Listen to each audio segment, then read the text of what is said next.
Let's see what are the different processes to reduce a metal oxide to get metal.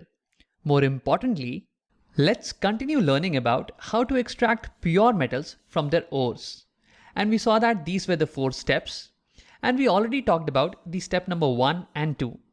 Basically, first is enrichment of the ores. Here what happens is we take a metal ore and we crush it into pieces. And then we separate the metal compounds from the impurities. Now, if the metal compound was a metal sulfide or a metal carbonate, then first of all, we need to convert it into metal oxide because it's easier to get the metal out from an oxide. And this is what happens in the second step. We saw that for sulfide ores, we use the process called roasting. Whereas for carbonate ores, we use the process called calcination to convert them to oxides. Now let's move to the next step, which is reduction to metal. See, after the second step, we got metal oxides. Now we need to extract the metal out of this, meaning we need to remove oxygen. And removal of oxygen is called reduction. So let's do that. So for example, if we have oxides of metal that are less reactive, for example, mercuric oxide and silver oxide. From the reactivity series, you might recall that these metals were somewhere towards the bottom. See, mercury and silver. So that's why they are less reactive. So their oxides are not going to be very stable. And to get the metal out of them, we will only need to heat them. Just from the heat energy, these compounds, they decompose. And finally, we get the metal and oxygen is given out. So the oxides of low reactive metals, they just need to be heated and they get reduced to their metals. Now let's talk about the oxides of medium reactive metals, such as zinc, manganese, and iron. All of these are somewhere in the middle of reactivity series, and that's why they are medium reactive. Now we can't reduce them just by heating. We reduce them by displacement reaction. We react these metal oxides with a more reactive element. A more reactive element will displace a less reactive one from its compound. That's what is displacement reaction, right? So zinc oxide is reacted with carbon. Carbon is above zinc and is more reactive. It will displace zinc and form carbon monoxide. So this is how the reaction goes. Carbon is a very good reducing agent. It loves to snatch oxygen from different compounds like zinc oxide.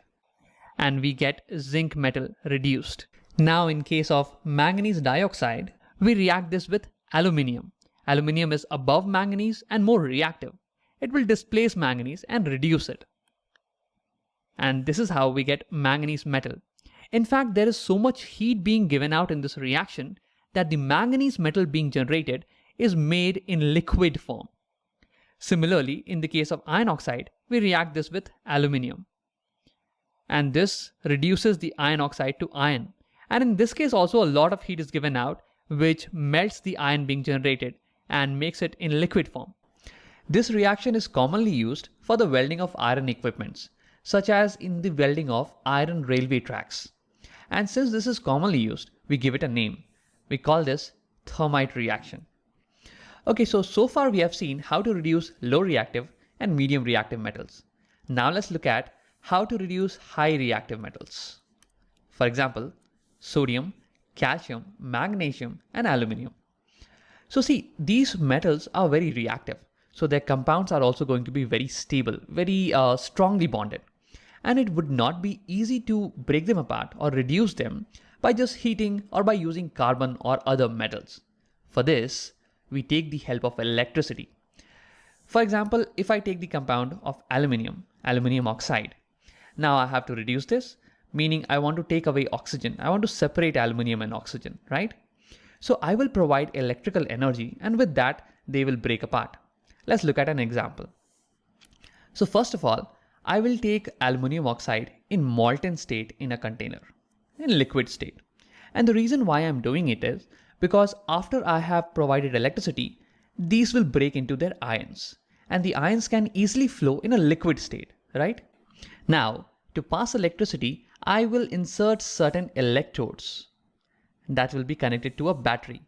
This is the positive electrode and this is the negative electrode. Now, once I pass electricity, the aluminium oxide compound, this is going to break into its ions. We will get aluminium plus 3 ions and ore minus 2 ions. Now the positive ion of aluminium, this will get attracted to the negative electrode. Over here, aluminium ion needs 3 electrons. It will take the 3 electrons from the negative electrode and will get converted to aluminium atom. And the aluminium atoms will get deposited on the negative electrode over here. Something like this. Similarly, the negative ion of oxygen will now get attracted to the positive electrode. Opposite attract, right? So once it comes over here, it will deposit the extra electrons that it has and then will combine with other oxygen atoms to form O2 molecule. And these oxygen molecules will bubble out of the solution. So this is how, by passing electricity, we can reduce the aluminium compound into aluminium and oxygen. Now let me give you one more example. This time, let's take the compound of sodium. Sodium chloride. Now we will also pass electricity to reduce this. Now first of all, I will have to take sodium chloride in its molten state, in its liquid state. And then when I pass electricity, this compound is going to dissociate into its ions. I will get sodium plus ion and chlorine minus ion. Now the positive ion of sodium will get attracted to the negative electrode, also called as the cathode. Here, the sodium plus ion will receive an electron and will become sodium atom. Now these sodium atoms are going to be deposited on the cathode. Now the chlorine minus ion, they will get attracted towards the positive electrode, called the anode. And over here, chlorine ions, they are going to lose their extra electron and become chlorine atom. But see, chlorine atoms are not stable, right? So basically, there are 2 chlorine ions and they both together lose their electrons and become chlorine molecules, Cl2. And we get 2 electrons over here. So to reduce the compounds of high reactive metals, we use electricity. And that's why this process is called electrolytic reduction. So okay, let me give you a quick overview. To reduce metals, we use heating for reducing the compounds of low reactive metal. We take the help of displacement reaction or reducing agents to reduce the compounds of medium reactive metals. And we use electrolytic reduction to reduce the compounds of high reactive metals. So far, we have got our metal out of the metal ore. We started with enrichment of the ore, where we separated the metal compound from the impurities. Then we converted this metal compound into metal oxide. And then we reduced the metal oxide to get the metal. But this metal is still not 99.99% pure. It still has some impurities, some chemicals that we need to get rid of. And for this, we will have to refine the metal to get pure metal. We talk about the steps of refining in a separate video.